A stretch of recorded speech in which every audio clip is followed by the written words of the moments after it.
Hey guys, it's Amay, and in this little video, I just want to talk for a moment about the color green. So I wonder if you've ever noticed the fact that green reassembled or inverted is energy, Green, and then energy, Energy, pronounced E, just like in green, and a Y often is kind of a type of vowel to the L vowel, but it's not also, right? It's one of those that's kind of in limbo between vowel and consonant. So Y, energy, and green. And so what's interesting to me is that, especially, God, for how long have we been inundated with all the climate type related stuff, right? Green, the G summit, the green. Um, so green, like mythologically and astrologically speaking, is associated with Venus. And Venus, interestingly enough, I did a video on this actually, but the sound came out kind of bad. But so Venus, interestingly, is 7. It's I am certain that Venus represents the number 7. So even though it's a U and a V, vowels are interchangeable. And any deep study of the occult and the esoteric knowledge, you will learn that vowels are interchangeable in our strict 26 symbol. So you have a generator, you have your heart. Your heart, the heart is actually the most powerful generator of all energy related systems in this whole construct, in this whole reality, this whole matrix is the human heart.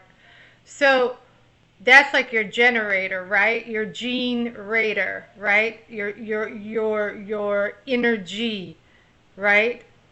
Your gene in G, energy. So so anyway, so what's interesting is that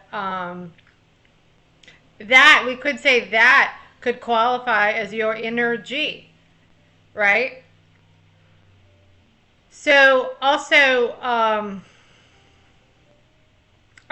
believe that the letter G, which is symbolic of the Freemasons, has several connotations. I do believe that it's connected to the generator of the heart, but also to gnosis, which means to know. And also, G is the 7th letter of the alphabet, alpha beta system, right, in which we communicate, right? So, which are waves, the whole thing.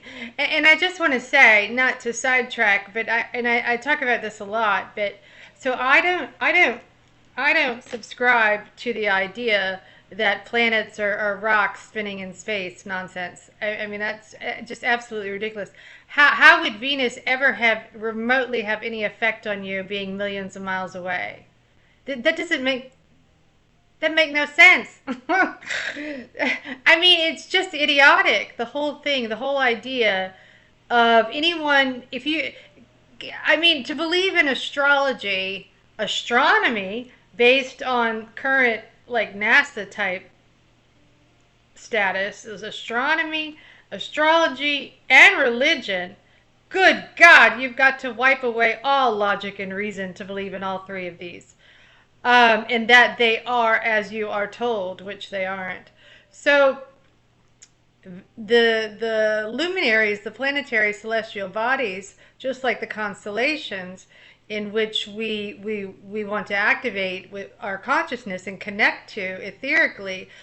The thing is they're right connected to us, right above us. They're part of you. I mean, they're part of you. How can your head be related to Ram, Mars Ram, and be, well, good Lord, what does it say? 50 million miles away? I mean, it's just, God, this place is so stupid sometimes. It's just so stupid. I don't like to express my personal thoughts a lot of times. I just want to stick with giving you some braingasms and having you expand your knowledge in an abstract sense. But my goodness, it's just so stupid. So, and I don't know if that just stems from just abstract thought, thinking outside of this box. You know, if it's related to my activation, a level of clairvoyance in which I know that I have related to the cosmos. I believe in inner space, not outer space. So I mean, is it that, you know? I'm not sure, but it just defies all logic and reason to believe that there are these rocks in space that would bear any effect on the little who man. Like, this is just nonsensical. So anyway, not to get off on that, but Venus, interestingly enough, rules Taurus. And Taurus, the gemstone is emerald, of course. So Venus rules the green and the agriculture, and so nature very much in that sense, right? The earth and the air, Libra and Taurus. And so the thing is, you have to think like those that, and I'm not saying that there's elite societies that run this entire construct, because that's impossible. It's impossible for any humans. Some sort of black magic, supernatural, divine, quantum system has constructed this plane that is connected directly to us, to the God that within you in your own consciousness. So it requires all the mechanisms inside of your brain, including your heart, which is emanated from the brain, right? So the whole system, the way you're designed, it reveals to you that you have created a macrocosm perception outside of yourself directly related to you. That's why the who man is the body, it is analogous to the earth. The earth is the body when you look at astrology or the zodiac, right? You have earth, wind, fire. So the earth is the body. So that, you know, you have all elements, obviously, right? Do they not? Do you not contain all elements? Of course you do. So, and that's related to the luminaries, the celestial bodies. And inside the brain, you have connections to the constellations, by way of, it's a symbiotic relationship, which most people will likely never tap into, never, their whole lifetime. And that's why they'll just keep repeating, coming back here and never advancing or elevating. But the idea here is, for those of us who want enlightenment and activation, is to connect to your higher outer observatory, if you will, self, based in the constellations, the cosmos, and the luminary that is you. It's just an outer aspect of you. And well, obviously we can't see that. We're limited to the five senses. However, you can absolutely activate, right? And I said this in a previous video about Jacob's ladder and climbing the 33 level spine, right, to the pineal, and cracking open that code. Well, you can absolutely do that, and you do that through reverie, meditation.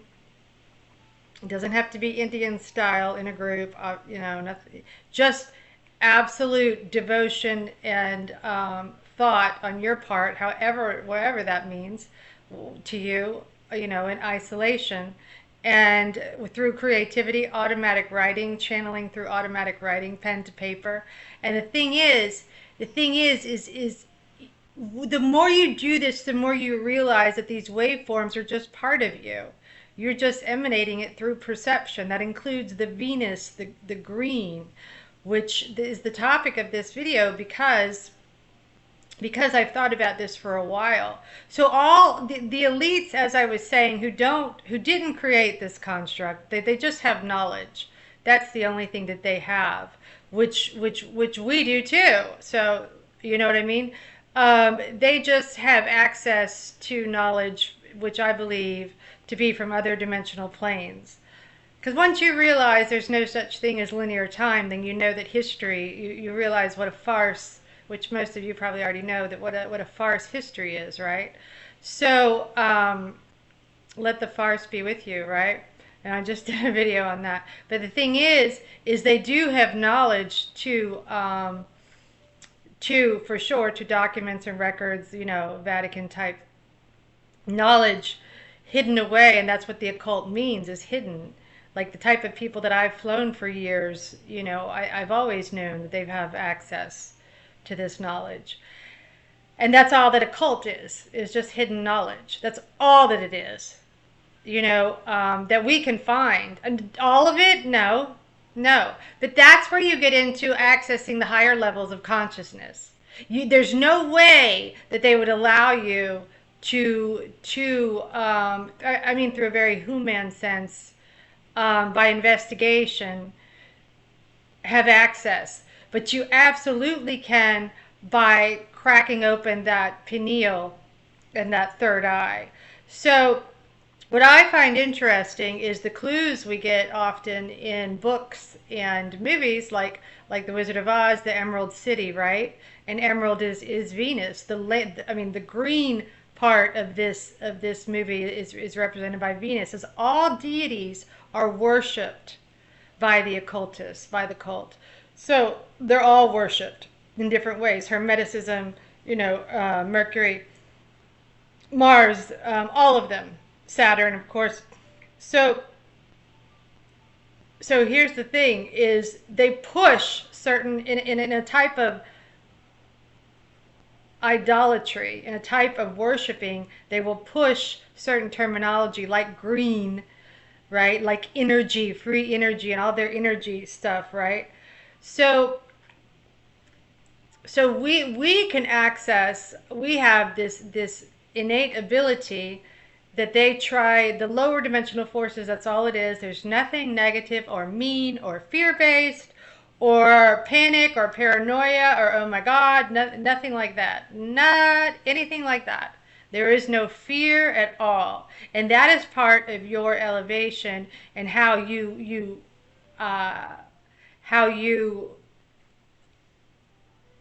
activate and latch on to those supernatural powers which are innate inside of you, is by not fearing anything. You are fearless. It's the only way, essentially, to fly in this situation in which we are kind of pushed down, if you will, and not in a prison sense, but they want you focused. They want to download and store our consciousness with their materials. They want our software stored with their whether it's Netflix movies, whether it's social media, watching ridiculous people in our gadgets doing dances. I mean, God, what a waste of time that is. So they want you looking at all that nonsense, right? Because you're storing it as data inside your conscious. But if you log into the analog and you devote more time and energy, your generator, your generator, if you devote more time to pen to paper and to writing or sketching or gardening, doing things with your hands, and that, you know what? Doing things with your hands is a great way to meditate. Have you ever noticed how you get so lost? I know I do with painting. You get just so lost in the moment. And that's where your true essence lies. That's when you're making your consciousness and that outer self that is dying for adventure here. That's where you make that aspect of yourself, which is your true essence, your orb. That's where it is so happy and feeling in its element. When we do the comfortably numb rituals, kneeling our head down, devoted to the Saturnian-based gadgets, the chronology, right? Well, fine, we all have to do that to some degree, right? You have to, even just to take care of business. I know, I understand that. But what you want is to access your powers, which are dormant inside of you. You want to log into that analog and feel the energy, right? Through activation, and feel those powerful forces in your meditative, reflective state, which you should make, however you have to do it, a certain amount of time each day. Wherever, whenever, even if it's in the bathtub, like in a bubble bath, or in the shower, whatever. But the thing is that's your time. You're talking to it. Yes, I talk to the luminaries. Absolutely. Absolutely. They're just an extension of you. And so they're part of you. You just can't see them. But none of this would exist, which you're decoding through your pupils. None of this would exist without those waveforms, without these colors. And as bad as things can get, and we have our own personal struggles, we all do, but there is still beauty, and there's beauty in green, right? There's a beauty in the energy. And it's so amazing to be around nature and to just watch and feel the trees and the beings and all this, the green, right? And how we are connected to that. And it's not like I'm the first person who ever told you that. You've heard that before. But I want you to think about it in a different light, almost like just because remember that you have created it. You are the all-powerful, the all-being, the all-knowing. That is why in the Bible as well it says the kingdom of God is within you. He never tells you to follow him if you read about Jesus, which Jesus in French, if anyone knows, that there's a quiz. What is the French word? What is French for when you want to say I am? It's and I'm probably going to pronounce it wrong, but it's je suis. I am. Jesus is I am. That means that is you. You have the exact mechanisms in your brain, right? And you have in the mind, the software, you have everything, all the components needed to access consciousness and to feel your sun-based consciousness in the Son of God sense. That is you. That is you. And I actually have a lot of astrotheology based and just biblical type verses written in notebooks and things that I've read. And I will relay more of those to you, because a lot of people, I think, get into the victimhood and the sort of surrender of the world is bigger than me, and defeatism. And that is what I don't want for you, and what I want to help you with. Because I have felt an elevated state for quite some time now, and the feelings, the sparks of electricity that I feel are just out of this world, and this connection. It can be quite isolating sometimes. And that's why I write everything in my notebooks, and that's why I started the channel, because I just needed a place to release this. But what I wanted to say too, as far as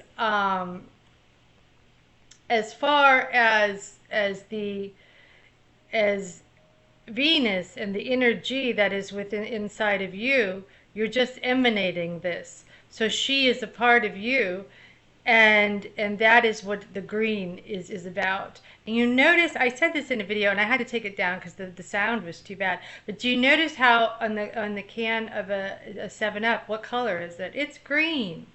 It's green. What color is the can of Sprite? Sprite is just spirit. It's an electric spark. You are a Sprite. You are a spirit. It's green, right? Do you get the connections? I mean, and if you say the word Venus, if you reassemble, it's SEVUN, right? And from what I've read in a couple of occult books, I don't know if it was Manly P. Hall, but I have read, no, it was a different one, but I have read that Venus creates a type of seven-pointed figure, like a star. So over the span of her orbit, which is just right outside of you, because you are an orb. I don't know. It's so funny to me, just the way we're supposed to believe all this ridiculous nonsense. If they say it's far, that means it's close. If they go low, you go high. I mean, if they are telling you the numbers that they give you, which are, think about how much they say, even the like deficit in numbers, population. I can't. It's okay. Okay, May, we heard you're okay. It's aggravating sometimes, but it's okay. So the thing is that's all I want to say. I want to say that there is a connection, and they do worship the deities. But we can take this knowledge and better understand it in our own personal way. Is all that I mean. So, and that is by activating consciousness. And that is that's the right hemisphere, and that is sitting at the right hand of the Father. Okay, there's all kinds of clues in the biblical sense about the right side. So I will stop there because I went longer than I meant to. I always do, but I just have so much to say, and it's not so easy, to be honest, to just sit and talk to yourself. So I will stop there, and that was just the topic of this little video, and more in the next one. I love to see your comments, and thanks for listening.